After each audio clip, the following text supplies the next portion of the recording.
Bienvenue sur Top Invest, la chaîne des top d'investissement. Ici, on parle essentiellement d'entreprises de qualité. Aujourd'hui, on va parler de Asos pour essayer de déterminer si au prix actuel, Asos représente une opportunité d'investissement. Donc ici, ceci représente uniquement mon point de vue et non un conseil d'investissement. D'accord. Donc, Asos, ici, vous voyez le prix, c'est totalement en pence. Donc, faites attention, le prix des entreprises en Angleterre, c'est une entreprise anglaise, c'est totalement en pence. Donc, c'est-à-dire qu'ici, c'est 12 livres sterling, 12,99 livres sterling. D'accord, à peu près 13 livres sterling par là. Donc, c'est une compagnie qui vend uniquement des produits fashion en ligne. Donc, uniquement de la mode en ligne. Donc, c'est un peu comme un Zara, mais uniquement en ligne. Ils n'ont aucune boutique. D'accord. Donc, on va voir ici, notre analyse ici va se baser sur le revenu, la croissance, la dette nette, le PER moyen, le nombre d'actions et le free cash flow. Donc ici, les chiffres actuels qui sont présentement devant vous ne correspondent pas à l'activité de l'entreprise, d'accord. Donc, la première chose que je vais regarder ici, c'est la stabilité ou la croissance des revenus. Ici, on a des revenus stables sur le temps, donc on a des revenus plutôt croissants. Donc, regardez, le volume ici de croissance, 26% sur les 10 dernières années, 22% sur les 5 dernières années, 17% sur les 3 dernières années. D'accord. Donc, c'est une entreprise qui est plutôt en croissance ces dernières années-ci. Donc, on aime ça, c'est un checkmark. Ensuite, on regarde ici le volume, le revenu ici à peu près aux alentours de 3 milliards 911. Donc, qu'est-ce qu'on va prendre ici comme revenu? 3 milliards 911. D'accord. La croissance du revenu ici, vous constatez qu'on a des revenus croissants, on a entre 20 et 15. D'accord. D'accord. Donc, on se met ici, je prends 15 pour la croissance et je prends 20. D'accord. Alors, au niveau de la dette nette ici, je vous ai dit qu'on fait le ratio valeur d'entreprise moins capitalisation boursière. Donc, quand on va ici sur Yahoo Finance, valeur d'entreprise 1 milliard 780 moins capitalisation boursière à peu près 1 milliard 370. Donc, ça donne à peu près 410 millions en termes de dette nette ici, donc 1 milliard 780. Donc, ici, moins 13,70 moins 13,70. Excusez-moi, j'ai souvent l'habitude de les appeler 13,70. Donc, juste pour faire facile, ça fait 4 milliards, ça fait 410 millions, d'accord. En termes de dette nette, on met ici 410 millions pour la dette nette. 410 millions. OK. Maintenant, il reste le PER moyen. Donc, pour le PER moyen, vu qu'on sait ce que fait l'entreprise ici, d'accord. Alors, ses concurrents, ce sont les Zara, etc.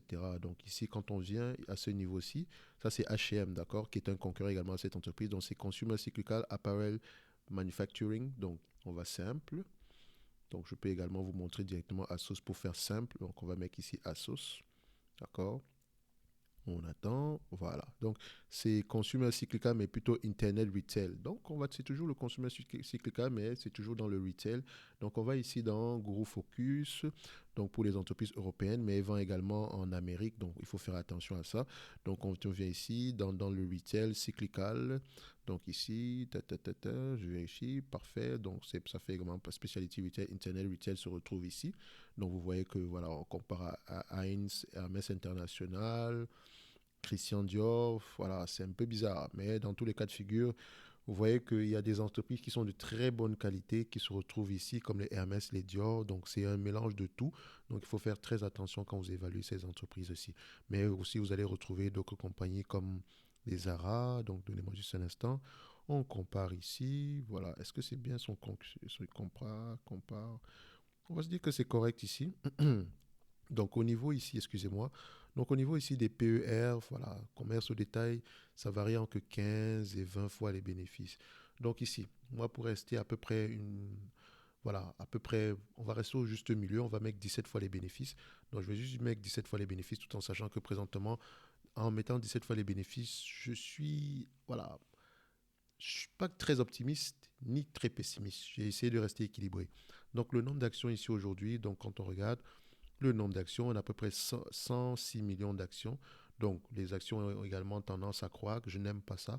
Ça veut dire que l'entreprise s'autofinance ici avec mon argent. D'accord. Vous voyez ici, il n'y a pas de free cash flow ou bien elle ne gagne pas beaucoup d'argent ici. Même si elle s'autofinance déjà, d'accord, il faut quand même vérifier ça ici. Il faut savoir pourquoi est-ce qu'elle a énormément de dépenses en capital ici. Parce que quand on regarde la dépense en capital par rapport aux revenus, avant on était aux alentours des voilà, 4%, 4%. Actuellement, on est à 8%, 8%, 8%. Et là, on ralentit. Donc, peut-être qu'il y a eu des investissements massifs ici.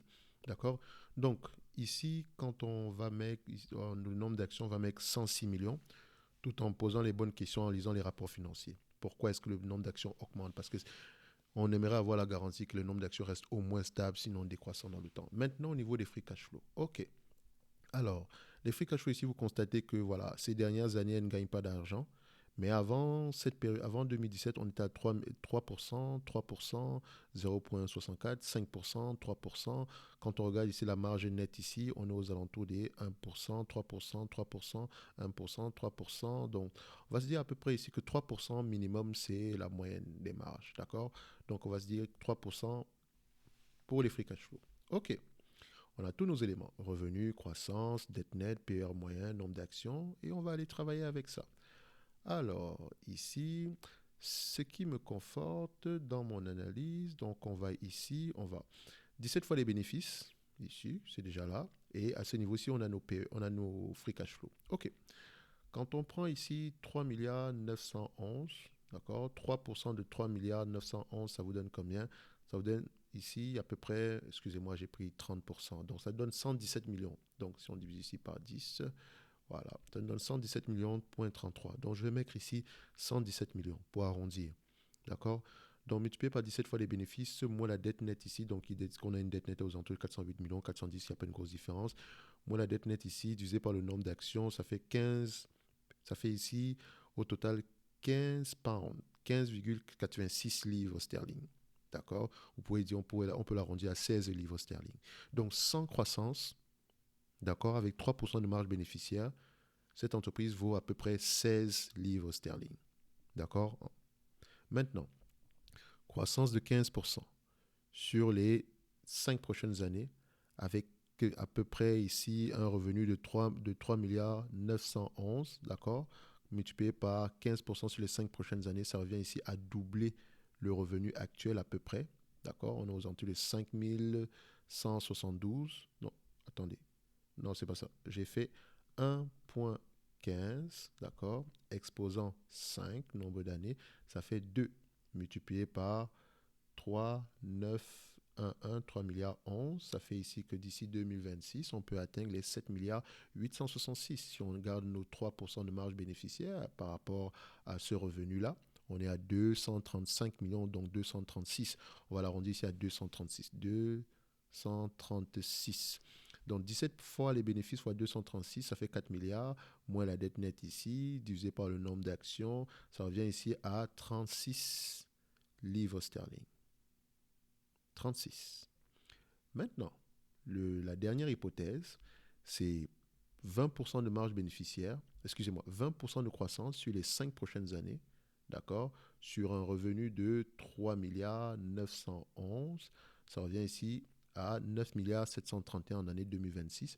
3% de cette marge bénéficiaire-là, de marge bénéficiaire sur ce revenu-là, ça donne 291 millions, point 95. Donc, quand on fait ici 292 millions.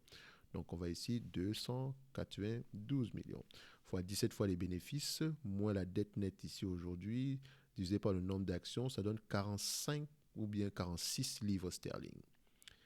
En date d'aujourd'hui, l'entreprise cote à combien? Vous voyez ici, c'est 14,56, mais le prix est plus bas. On est ici à 12,99 pounds, donc 13 pounds. Et vous voyez ici que l'entreprise, ici, le prix, elle a prédit près de 74% en 2020, juste sur les 52 dernières semaines, donc sur les 12 derniers mois. Donc, par rapport au début de l'année, on a moins 43%. Et par rapport aux 5 dernières années, on est à peu près à moins 78%. Donc, posez-vous toujours la question, pourquoi est-ce que cette entreprise perd, pourquoi est-ce que le prix de l'action diminue? Parce qu'il y a souvent le prix de l'action, une entreprise a une croissance des revenus et qu'elle a un prix d'action qui diminue, il y a un souci. Il faut aller regarder pourquoi. Moi, c'est une entreprise, mon raisonnement sera peut-être biaisé parce que c'est une entreprise que je possède. D'accord? C'est une belle entreprise. J'ai été également consommateur là-bas, mais je sais également que dans le secteur du commerce en ligne, il faut faire très attention. Il ne faut pas tomber amoureux du produit parce qu'on peut avoir de mauvaises surprises. Ça m'est déjà arrivé avec Michael Kors où j'ai perdu de l'argent. Donc ici, c'est une entreprise que je possède parce que je pense que elle a le potentiel de concurrencer les Zara. D'accord? C'est une belle entreprise. Sauf que dans le commerce en ligne, ce qui dérange le plus, c'est le retour des produits. Vu que le consommateur sélectionne en regardant juste son écran, le retour de ces produits-là, généralement, entraîne des coûts supplémentaires et le coût des produits, généralement, est gratuit. Le retour est généralement gratuit. C'est le même problème dont fait face Amazon ici aujourd'hui. Donc, ce genre d'entreprise doit bâtir ses unités pas de production, mais elle doit bâtir de grands entrepôts afin de pouvoir livrer la marchandise à moindre frais. Donc, également, elle vend essentiellement des produits de sa propre marque, donc Asos. Et j'aime bien les designs, d'accord? Donc, ils sont toujours à la page, question style. Mais il faut faire très attention. Il ne faut pas tomber amoureux du produit, comme je le disais tantôt tout à l'heure. Donc, on se dit ici que nous avons une entreprise qui est en pleine croissance présentement. La croissance présentement, peut-être qu'elle est en train de diminuer parce que voilà, il y a peut-être eu énormément de croissance par rapport à ceux qui sont restés à la maison. Il y a eu peut-être un boost de la croissance à peu près à cette période aussi. Donc quand on regarde à peu près les revenus ici, voilà, on va se dire qu'avant, en 2019, on était à 13% de croissance, d'accord, entre 2018 et 2019, mais on a subitement bondi à 19%. Mais bon, ça ne se voit pas parce que depuis plusieurs années, on a une croissance qui est soutenue. Donc, on a présentement une compagnie en croissance. Donc également, je pense que les marges que j'ai pris de 3% ne sont pas des marges que l'entreprise pourrait avoir à long terme. Parce que si on prend une entreprise comme ça, c'est Zara, d'accord? Vous voyez que la marge au but de Zara est plus élevée. Ça, c'est tout à fait normal. Donc, on ne peut pas clairement les comparer comme ça parce qu'ils ont des marges au but différentes, mais ils font à peu près la même chose. Mais sauf que Zara est omnichannel. Et je pense que le modèle omnichannel est généralement l'un des modèles les plus efficaces, surtout pour le retour des produits. D'accord? Je pense que Asos va peut-être se diriger vers un modèle omnichannel. Je ne dis pas que le modèle vente en ligne exclusivement ne pourra pas fonctionner, mais il faut faire très attention. Donc ici, par exemple, quand vous regardez ici Zara, ils ont 11% en termes de marge bénéficiaire. D'accord? Je ne sais pas si Zara est présentement sous-évalué, je ne sais pas, je pourrais aller regarder ça tantôt. Ils ont 11% de marge bénéficiaire ici, donc je pense que Zara a un bon prix, hein. C'est un bon prix. Ouais. On peut aller étudier Zara tantôt un jour. Donc ici, ils ont 11% de marge bénéficiaire. Quand vous regardez par exemple H&M, qui a des produits bof, bof, d'accord, ils ont à peu près plus de 5% de marge bénéficiaire, marge de free cash flow. Donc, on peut se dire que, Asos pourrait avoir des marges à peu près pareilles. Et en supplément de ça, il y a un concurrent d'Asos qui est également une compagnie anglaise qu'on appelle Boo. Je pense que vous avez déjà entendu parler sans doute des produits comme Pretty Little Things, des choses comme ça. Ce sont des trucs que vous pouvez jamais voir. Les influenceuses d'Internet, les gens qui font des affaires où on s'habille, où on fait le maquillage là. C'est vraiment ça qu'ils font. Ils font de la pub pour ce genre de produits-ci. Donc, eux, ils vendent essentiellement leur marque et c'est une entreprise qui est rentable depuis plusieurs années. Bon, la période de Covid a été difficile pour elle, donc elle a perdu énormément également en bourse, mais elle a toujours été rentable. Regardez les marges bénéficiaires. On a des marges bénéficiaires ici de près de 5%. Elle vend essentiellement en ligne. D'accord? Alors, quand je dis essentiellement, il faudrait que j'aille également bien vérifier ça ici. Mais quand on regarde les marges, surtout les marges, on a des marges à peu près aux alentours des 3 à 5% par là pour une entreprise qui vend essentiellement en ligne. Donc, il faudrait aller vérifier quand on va aller regarder les rapports financiers ici, est-ce que l'entreprise prévoit augmenter ses marges dans le futur? Peut-être qu'également nous avons une opportunité d'investissement sur cette entreprise-ci parce que c'est une belle entreprise. Elle a perdu également 78% de sa capitalisation boursière. Je pense même que c'est une opportunité d'investissement parce que si on le fait simplement ici, donc en regardant, voilà, ça va pas être long, donc on le fait ici. On va faire simple, hein, donc c'est pas le but de la vidéo, mais bon, ça nous permet d'avoir une idée générale. Donc on va se dire ici que c'est 60 millions de livres sterling ici, donc divisé par à peu près le nombre d'actions, 1, 2, 8, 4 ici. D'accord? On multiplie ici par à peu près 17 fois les bénéfices. Ça donne à peu près ici 7,94. Donc en pence, pence, par exemple, on va faire multiplier par 100. On va voir ici à peu près combien est-ce que ça leur donne. Ils sont à combien ici?